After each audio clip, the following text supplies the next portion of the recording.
I think that this Bloomberg interview is almost an act of defiance when it comes to Meghan's iffy relationship with Netflix. I don't feel like it was to promote the show because she's so much more raw in the Bloomberg interview and authentic than we actually see her in the Netflix series. So if I'm going to pick one or the other, I'm watching the Bloomberg interview. But she says in the interview that people love her Netflix show with Love Meghan, and claimed those who criticize it online are just trying to pay their bills. She said haters could actually secretly be fans of hers. She told Bloomberg, I think oftentimes the negative voices are saying negative things and then secretly going home and making single skillet spaghetti. Yeah, possibly. And that's all right. They're trying to pay their bills, and that's for them to sort out if they're comfortable doing it at someone else's detriment. Anyway, what did we expect? When Meghan and Harry met, Meghan had 1 million viewers or followers on Instagram, on social media. She was an actress in her own right. She'd had a degree of success. She married into the royal family. Well, look at Camilla. Look at the Duchess of Edinburgh, as we now call Sophie Wessex. And think of Kate. You know, what do they do in the royal family? Well, they toe the line. They don't speak out. They don't come across as ambitious. Now, that might all be wrong, and Meghan might be absolutely right in saying that's wrong. But Meghan was never going to fit into that mould. It was never going to happen. And I think partly the reason that Harry and William have fallen out so horrendously is because William saw it coming. He's like, what are you doing? You know, you can't marry into this. That's her brand. That's what she wants to create herself as, is this brilliantly clever, inspirational woman. And I'll leave it there. But Kinsey, can I just sort of interrupt that and say, I couldn't disagree with a word of what you just said, Rupert. But what I would say is that why do we all jump on the bandwagon of disliking Meghan as a result of that? Because clearly that is Harry's issue. This is why William won't speak to his brother, because Harry has allowed this situation to happen. Harry's been vulnerable to this. And Meghan is brilliant at certain things. But that's not Meghan's fault. Meghan was never born a princess. It's down to Harry. Someone needs to tell her, because I can tell you, I judge Meghan because she's utilizing the title of the institution that she's simultaneously trying to put down. Harry should be doing it. It all feels desperate, and that's part of the problem. And it almost reflects with what you're saying, Duncan. I know I understand why you're offering some sympathy and a counterbalance, but it's almost at times in her case is the drive, and she's forgetting the big long-term picture. If she took the long-term picture and said, right, we're going to do this properly, in 5 years' time, I will have done all the due diligence, really put the hard graft in, and instead you just feel she wants the money as a constant tap coming at her because she is called Meghan, Duchess of Sussex. Let's move into this next. If it did, it wouldn't surprise me at all. I mean, look, she's ambitious.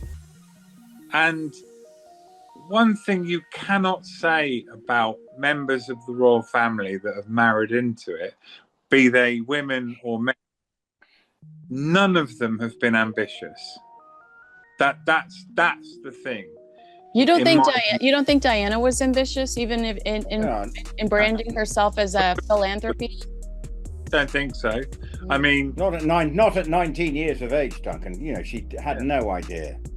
That became the brand later, didn't it, Duncan? You know, if you look at it. I think with Diana, there's an element of cluelessness, like you say, Rupert, but ambition, actual drive. Look at Sophie, the Duchess of Edinburgh, as she is now. Look at Kate. Kate's not ruthlessly ambitious. And look at Camilla, our queen. she's not ruthlessly ambitious. She's just married. They've all married into the royal family. It's insane. It is so, I mean, again, Meghan talks a lot about how she's involved in every aspect of these shows. She did you dirty, girl. Your friend of 20 years did you dirty, because there was nothing positive. There was nothing that didn't reflect well on Chrissy Teigen at all. It wasn't a cute moment. And this is the thing where this goes to my theory, which I talked about a bit the other day with you, about my theory that Harry's ghostwriter for Spare really hated him because he let so much stuff stay in the book. And if you really like your client, if you're ghostwriting, you're going to say, I would strongly encourage you to reconsider this, like sleep on it, like take a few days. I don't think this will be good for you in the long run. And ultimately, it seemed like the guy was like, hey, have at it, man. Like, I'm kind of done with you. And I feel like Netflix is the same way with Meghan, where it's like an executive with eyes on this thing would say, we should really cut that out. Like, that doesn't look good for Chrissy, and it really doesn't look good for you.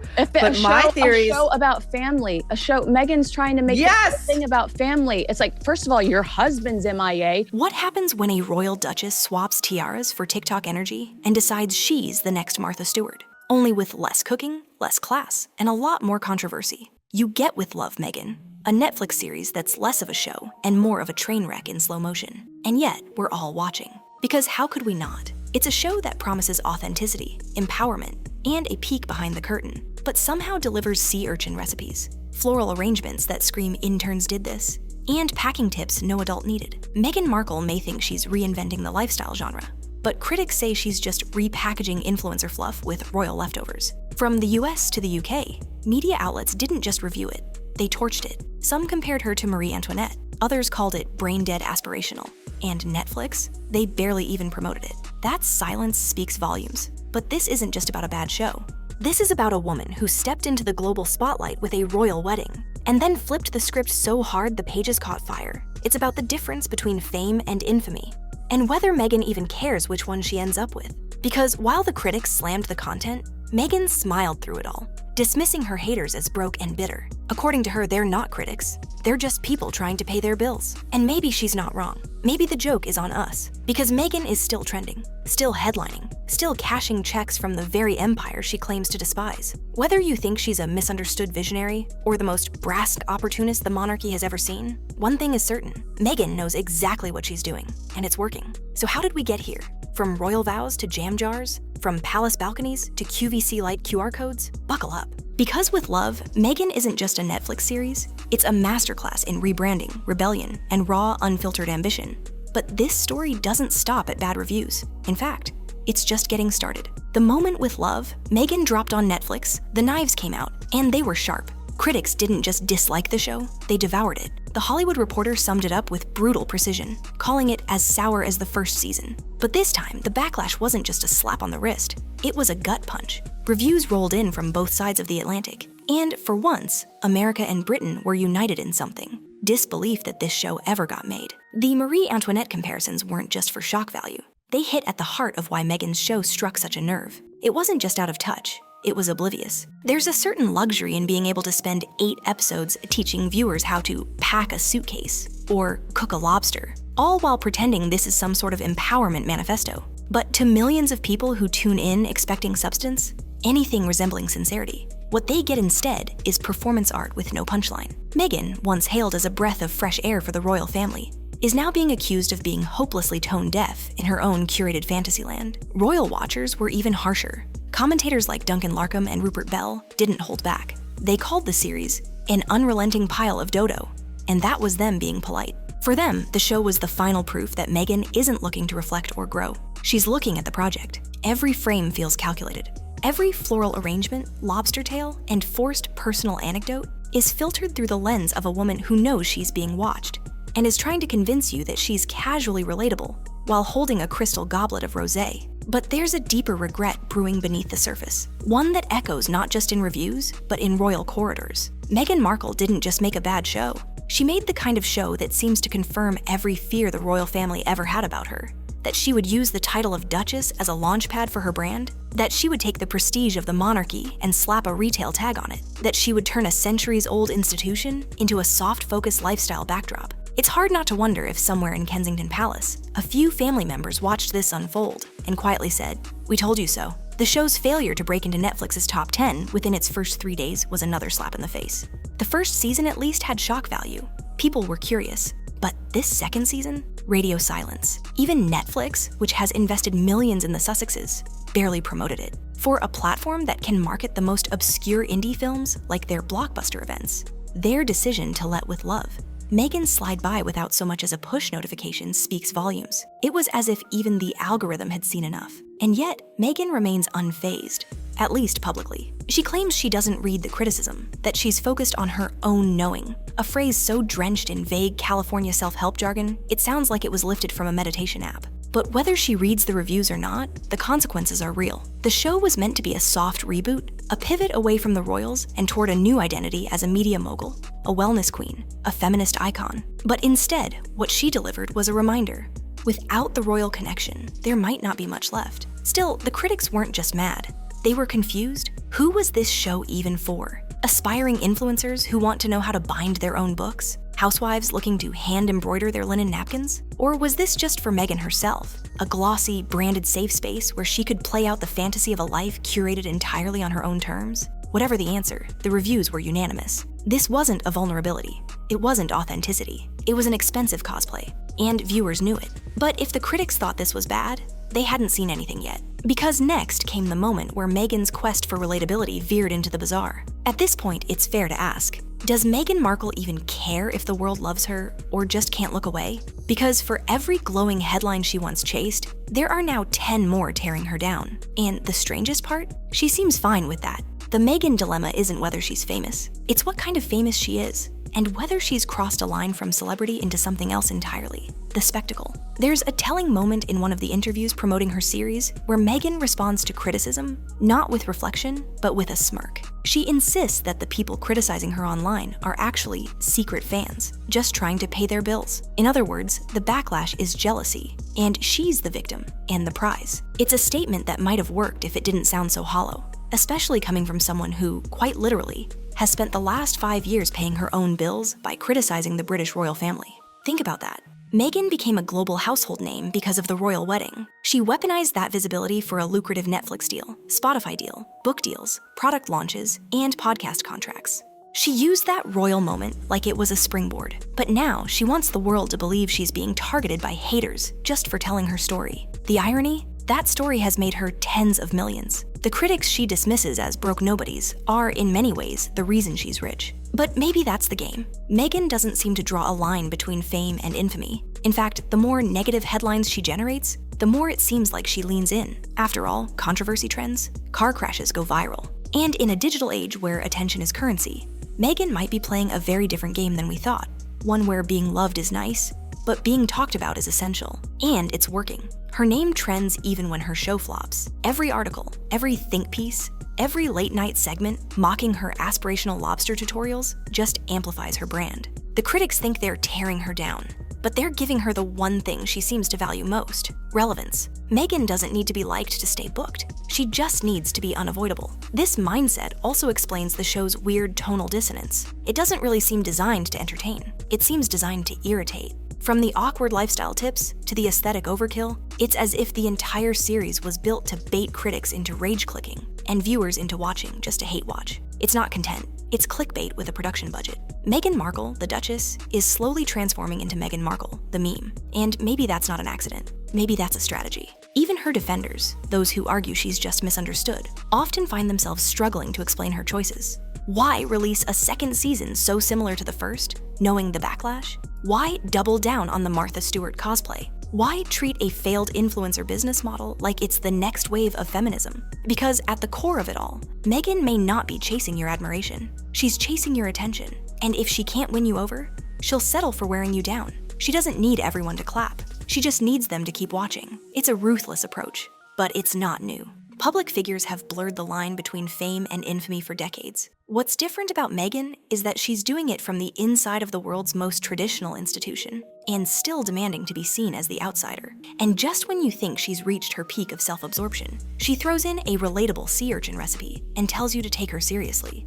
But if you thought her lobster tutorials and packing tips were the most out-of-touch thing she's done, wait until you see what she actually put on screen next. If the first episode of With Love, Meghan left viewers cringing, the rest of the series drove them straight off a cliff and into the manicured flower beds of Meghan's staged California dream. This wasn't a lifestyle show. It was a fantasy filtered through soft lighting and the delusion that ordinary people are desperate to learn how to chop a lobster from a duchess who hasn't done a day of normal cooking in years. Let's talk about the lobsters. The series expects you to sit there, presumably in your cramped apartment, exhausted after a 9-to-5, and somehow relate to a woman wearing custom cashmere while slicing into a fresh-caught lobster flown in from some coastal market that probably doesn't even allow commoners inside.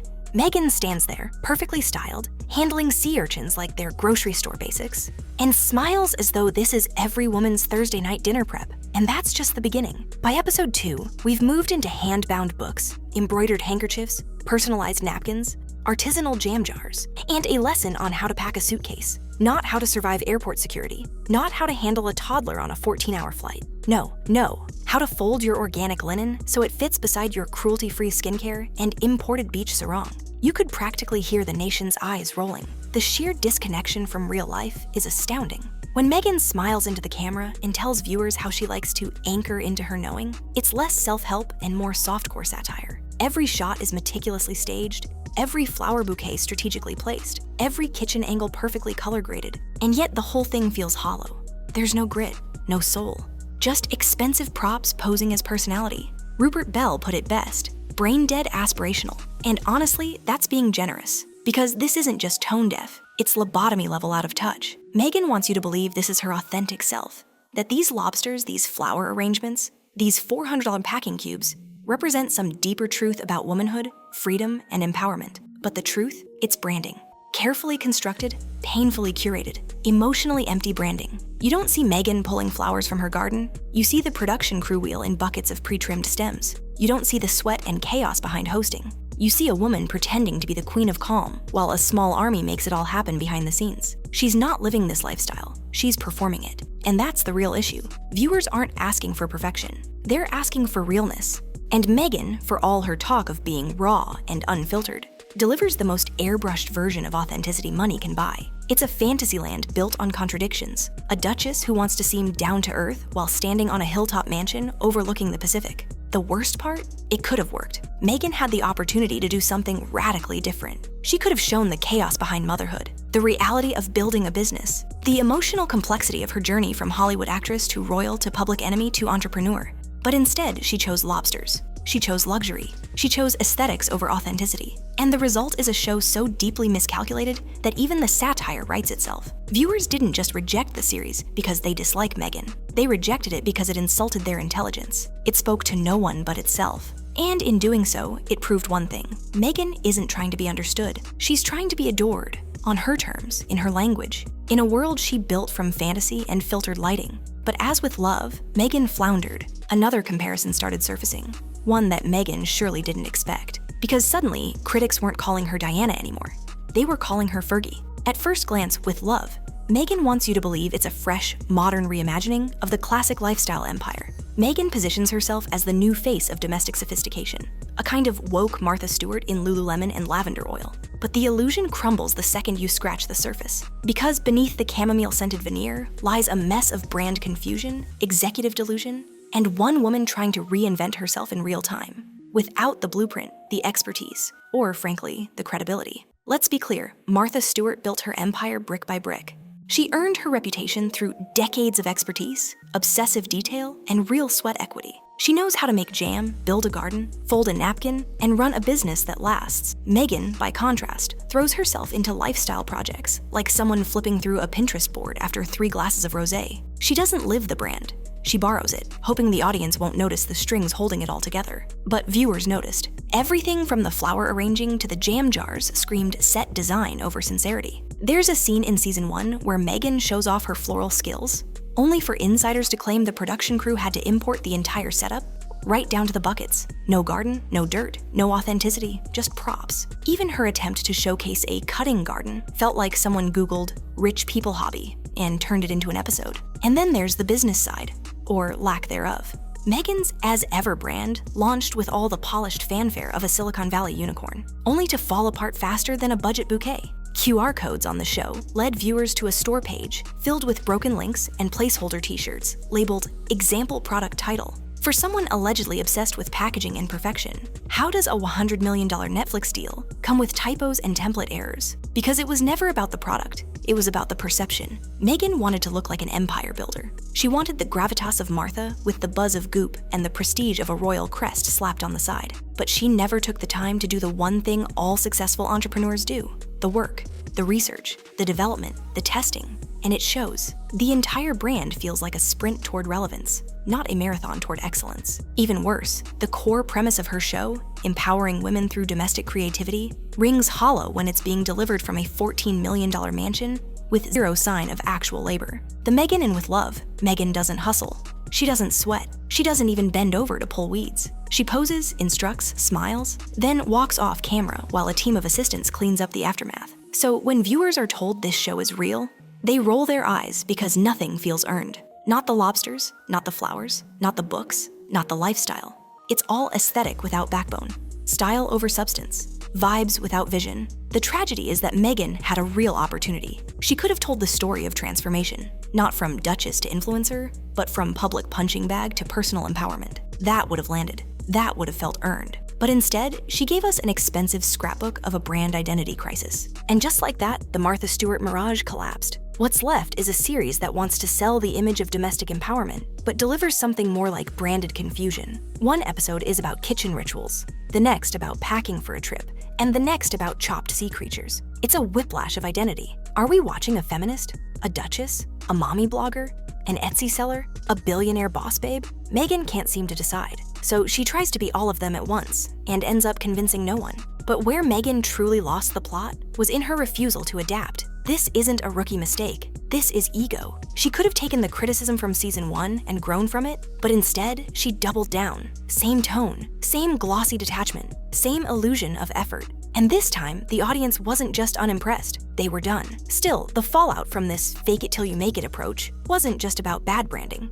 Because the next comparison that emerged in media circles wasn't flattering. If Meghan thought she was becoming Martha, she was about to get a much ruder awakening. They were calling her Fergie 2.0. When Meghan Markle entered the royal family, comparisons to Princess Diana were inevitable, and for a time, not entirely unfounded. Like Diana, Meghan was an outsider. She was glamorous, charismatic, and brought a dose of Hollywood energy to a family built on solemn tradition. But over time, a new and far more damning comparison began to creep into the conversation. Sarah Ferguson, the Duchess of York, and not the Fergie of tea parties and charity appearances. We're talking about Weight Watchers commercial Fergie, infomercial Fergie, scraping the bottom for cash Fergie, the one who sat down with Oprah for a quasi-reality show that no one asked for, and whose every business move seemed like a last-ditch effort to stay culturally relevant. Sound familiar? The parallels are unnerving.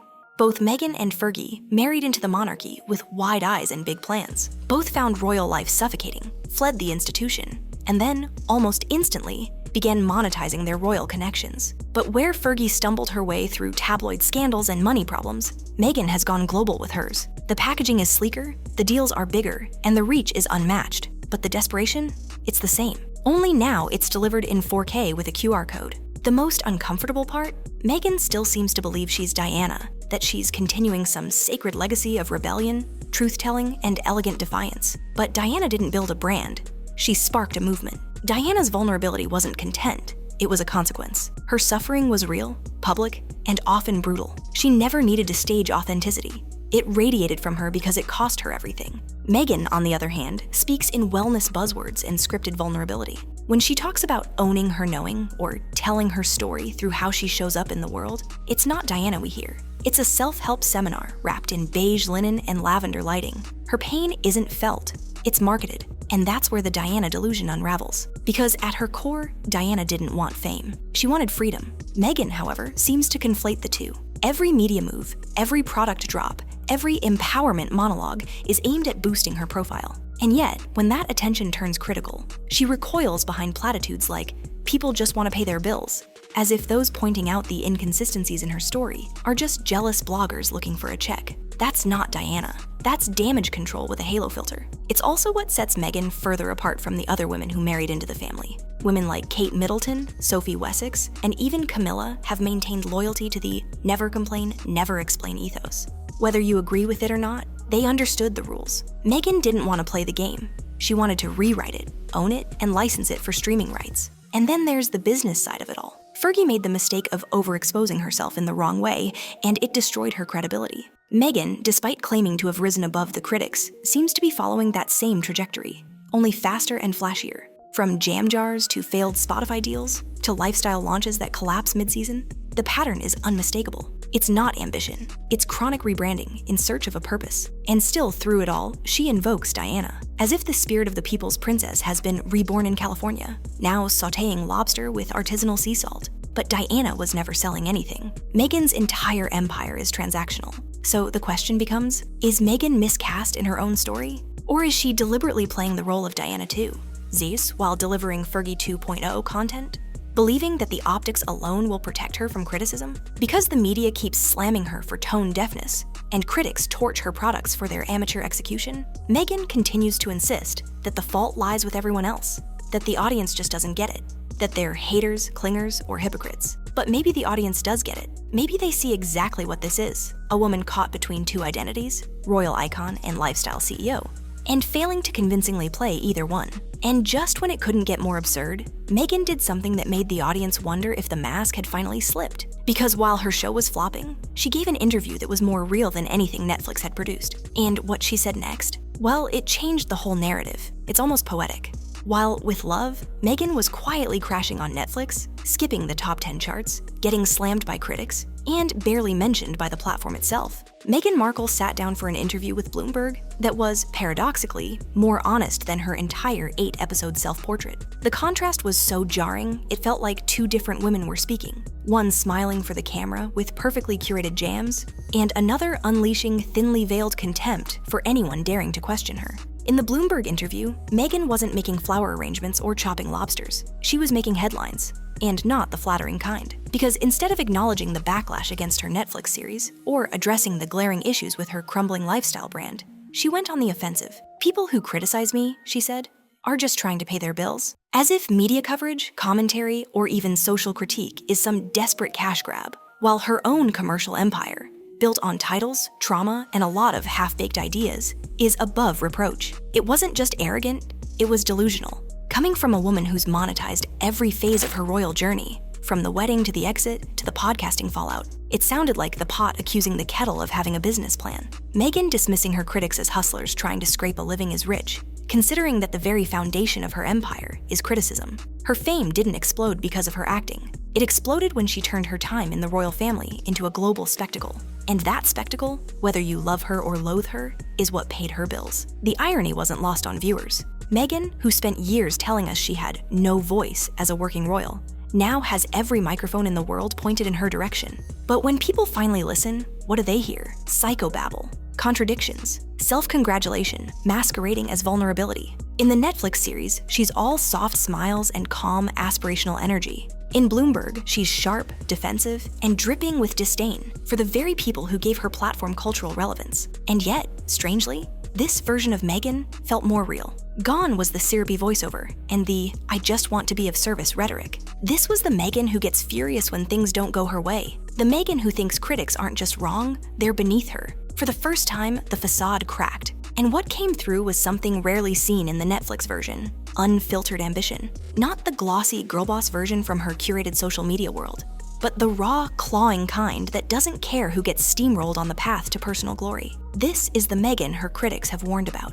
The one who plays the victim in public while pulling the strings in private. The one who cries misunderstood while accusing others of exploitation. The one who claims to be above the drama, but won't stop feeding the media cycle that keeps her brand alive. Even her most loyal supporters had trouble explaining this latest pivot. Why slam the critics now? Why punch down, especially when the series is already flailing? If Meghan had simply brushed off the poor reviews with grace, she could have positioned herself as the calm, composed woman unfairly targeted by a cynical press. But instead, she leaned into the chaos. She acted like the audience was the problem. And nothing alienates a viewer faster than being told they're just too stupid or too bitter to appreciate your genius. The worst part? It killed any remaining chance of rebooting her public image. The Meghan of Bloomberg didn't come across as empowered. She came across as angry, and not the righteous, justified kind of anger. The petty, thin-skinned, how dare you not love me kind of anger. The kind of rage that doesn't rally support. It repels it. Even her claim that people go home and secretly make my single skillet spaghetti was unintentionally revealing. In that one sentence, she admitted that even those who mock her still engage with her content. And that, more than anything else, seems to be her comfort zone. A world where all press is good press, where attention, positive or negative, is the ultimate goal. It's a strategy, sure, but it's not sustainable. Because eventually, people stop laughing. They stop hate watching, they stop tuning in. And Meghan knows it. The desperation in her voice, the insistence that everyone criticizing her is secretly obsessed, feels like someone trying to convince themselves, not just the world. But while the Bloomberg interview pulled back the curtain on the woman behind the brand, it also opened the floodgates. Suddenly, every branding failure, every business flop, every PR blunder was being re-examined under a harsher light. And the more people looked, the more it became clear. The empire Meghan built was cracking, and what came next would make everything before it looked tame. If with love, Meghan was supposed to be a glittering showcase of her post-royal rebrand, then what followed was its chaotic blooper reel. Except this wasn't behind the scenes. This was front and center. A circus of glitches, gaffes, and disappearing products that turned Meghan's entrepreneurial dreams into a full-blown marketing nightmare. Let's start with the QR code disaster. Tucked discreetly into several scenes of With Love, Meghan were interactive QR codes. A clever idea, in theory. Scan the code, and you'd be whisked away to Meghan's lifestyle site to purchase the very products you were watching on screen. Except, that's not what happened. Viewers expecting elegant tea towels and artisan jams were instead greeted with a page that read like a website still in testing mode. Generic t-shirts, placeholders that read example product title, and links that went absolutely nowhere. This wasn't a minor oversight. It was a public execution of credibility. For someone who once claimed to lie awake worrying about packaging design, Meghan couldn't even get the storefront to load properly. That moment alone revealed something much more damaging than a simple tech error. It revealed that behind the branding, behind the buzzwords and wellness aesthetics, there was no infrastructure, no due diligence, no plan. Just vibes, hashtags, and unfulfilled ambition. But the crash didn't stop there. Eagle-eyed fans and critics soon noticed that Meghan had quietly deleted another digital venture, her Shop My Page site. Originally launched to coincide with Love, Meghan Season 1, this was supposed to be a curated space where fans could buy Meghan-approved items worn in the show. Hand-picked, personal, feminine empowerment through affiliate links. Except it disappeared, without announcement, without explanation. 1 minute it was there, the next, gone. Scrubbed from her digital footprint as if it had never existed. The same way her previous 40x40 initiative disappeared without a trace, or the same way her TIG lifestyle blog faded away just before her royal rise. And it all points to the same pattern: start fast, launch hard, and abandon it all the second it requires maintenance. This isn't entrepreneurship. It's impatience dressed as innovation. And that's the problem with the Meghan brand. It's not that the ideas are bad. Launching a lifestyle platform, creating content, selling curated products, those are smart moves in today's creator economy. The problem is that every venture feels rushed, ill-prepared, unfinished. It's like Meghan wants the end result, the empire, the applause, the praise, without the slow, gritty, behind-the-scenes work that makes it all sustainable. And then there's the reality of the As Ever brand, her flagship project to accompany the Netflix series. With timing that seemed almost desperate, the product restocks were quietly dropped alongside the launch of Season 2. And even that couldn't go smoothly. Reviews were tepid, availability was spotty, branding was inconsistent. It was like someone tried to Frankenstein together goop, poosh, and a bit of QVC, and forgot that those brands at least had teams who knew what they were doing. Even her supposed passion projects feel transactional. Whether it's jam, rosé, or whatever the next rebrand throws at us, it's all surface level. Pretty labels, empty jars, and maybe that's the metaphor that ties it all together.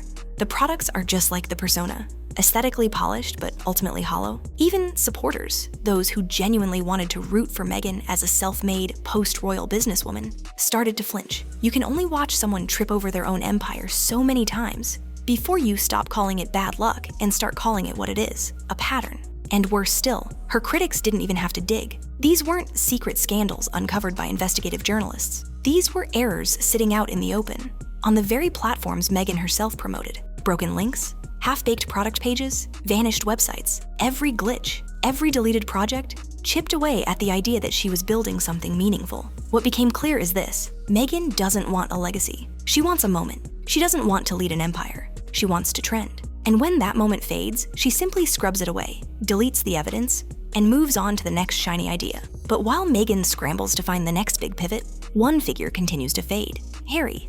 Because as this empire of errors burns in real time, the man who helped build it, perhaps unwillingly, has nearly vanished from the frame. And what that silence reveals is far more tragic than any branding failure. Where is Prince Harry? That's the question viewers of With Love, Meghan couldn't help but ask as they slogged through 8 glossy episodes of lifestyle fluff and royal rebranding, with barely a trace of the man who was once at the heart of this global saga. He doesn't narrate, he doesn't co-host, he doesn't even really appear, save for a few token mentions and a line about how he doesn't like lobster. And that's it. That's the Duke of Sussex, reduced to a seafood preference in his own wife's series. For someone who once stood at the center of one of the most watched weddings in modern history, it's a vanishing act of epic proportions. This wasn't always the case. Back when Meghan and Harry were making headlines for their royal exit, they were a unit. Team Sussex. Their Netflix docuseries Harry and Meghan was raw, coordinated, and emotionally gripping, even if divisive. They were aligned, or at least presented that way. But now, Meghan's new empire is a solo show, and Harry has been sidelined. Whether it's intentional or not, the optics are brutal. And the silence isn't just coming from Meghan's show. It's coming from him too. Aside from the occasional paparazzi photo of Harry surfing in California, or appearing at charity events alone, his public presence has shrunk drastically. When he does speak, it's measured, vague, and clearly divorced from the relentless branding machine that Meghan continues to pilot at full speed. You get the sense that Harry, the man who once dreamed of escaping the royal fishbowl to live a quiet life, is now trapped in a different kind of circus, this time curated by the woman he left it all for. And the toll is visible. Gone is the cheeky, rebellious spare who once lit up royal tours with charm and mischief. What's left is a man who looks defeated, detached, sad. Rupert Bell put it bluntly: the fun seems to have been completely squeezed out of him. And viewers agree. This is not the man who once raced across African plains, danced with children in Lesotho, or spoke passionately about mental health in front of global crowds. This is a man in the background of his own story. And while Meghan's empire flounders, Harry is caught in the fallout, not just reputationally, but relationally. The damage to his royal relationships has never been more severe. His bond with Prince William, once unbreakable, is now non-existent. Multiple insiders say the two haven't spoken in months, possibly years. And the Queen and Prince Philip, who passed away during the height of the Sussex drama, reportedly died with heavy hearts over Harry's estrangement. His very public grievances against the institution, aired in books, interviews, and TV specials, have left scars that may never heal. But perhaps the saddest part? He may not even realize how far he's drifted. Friends like Duncan Larkham, who've known Harry personally, have said the prince has been bulldozed by Meghan's ambitions. That every dream he once had, to disappear into normalcy, to raise his children away from press intrusion, to rebuild himself from the trauma of Diana's death, has been eclipsed by a new machine. A machine that requires headlines, product launches, and perpetual relevance. And there's something deeply tragic about that. Because while Meghan monetizes their fame, Harry is watching his family, his identity, and his reputation slip away. Meghan has built a brand. Harry has lost a legacy. And no amount of jam jars or faux authenticity can fix that. It's not that Meghan is evil, or that Harry is a victim. It's that their paths were never aligned. She wanted more. He wanted less. She's still climbing. He's trying to disappear.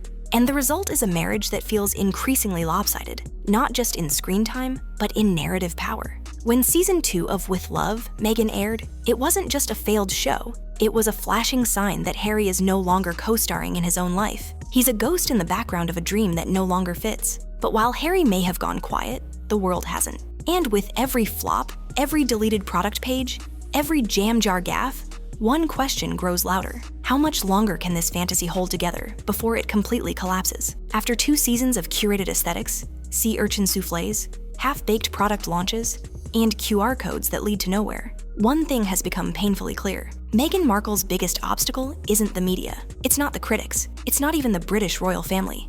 It's her brand. Or more accurately, the hollow, ever-shifting version of it that she keeps trying to sell to the world. Because behind every jam jar, every podcast, every empowerment quote dripping in wellness speak, there is a single thread. A woman trying to convince us, convince herself, that she stands for something meaningful. But what is that something? Is she a duchess or a disruptor? A feminist icon or an influencer? A girl boss CEO or a wellness mystic with packing tips and sage? The truth is, she doesn't seem to know. And neither does her audience. That's the core failure of With Love, Meghan. It's not that the show was just bad. It's that it was confused. It claimed to be about authenticity, but felt staged. It claimed to be about empowerment, but came off as tone-deaf privilege. It claimed to be new and fresh, yet it reeked of recycled Pinterest boards and repackaged influencer culture circa 2016. The brand wasn't just inconsistent, it was incoherent. And as each glitch, branding flop, and deleted project piles up, it becomes clear this isn't a series of unfortunate events. It's a pattern that suggests the brand was never built on stability, strategy, or substance. It was built on optics, fast pivots, and the hope that the Meghan sparkle would be enough to carry everything else. But now, the sparkle is fading. The audience has seen behind the curtain, and what they found wasn't a visionary entrepreneur. It was a frantic, reactive operation clinging to relevance. This is not the arc of a misunderstood genius. This is the story of someone who burned bridges and then tried to bottle the smoke. What makes it even more tragic is that Meghan had everything she needed to succeed: fame, resources, a global platform, and at one point, even goodwill. But she couldn't decide what she wanted to be, so she tried to be everything, and in doing so, became nothing. No clear identity, no clear mission. Just a carousel of failed rollouts, PR blunders, and self-help catchphrases that sound more and more like parodies every time they're spoken aloud. The Meghan Markle brand isn't failing because people are jealous, or sexist, or can't handle a powerful woman. It's failing because people can spot inauthenticity from a mile away. And the longer she insists this is who she really is, the more insulting it becomes. And then there's Harry, the man who gave up his family, his home, his title, and his identity to stand beside her, only to fade into the background of her increasingly chaotic empire. What started as a united front now feels like a solo act. One woman is chasing her idea of purpose while dragging her husband through the wreckage. So where does this all go? Do they pivot again? Will it ever relaunch? Will With Love Meghan get a third season? Will Harry reappear, or simply keep surfing silently, off camera? The truth is, it may not matter anymore. Because the brand is broke, the audience has moved on. And the media no longer buys the narrative that Meghan is a misunderstood force for good. She's not the revolution. She's not Diana, and she's certainly not Martha. She's a cautionary tale in real time, a reminder that you can't trademark authenticity, you can't fake vulnerability, and you definitely can't build an empire out of contradictions. In the end, the brand was never the solution. It was the problem. And the cracks? They're not just showing anymore. They're swallowing the whole thing.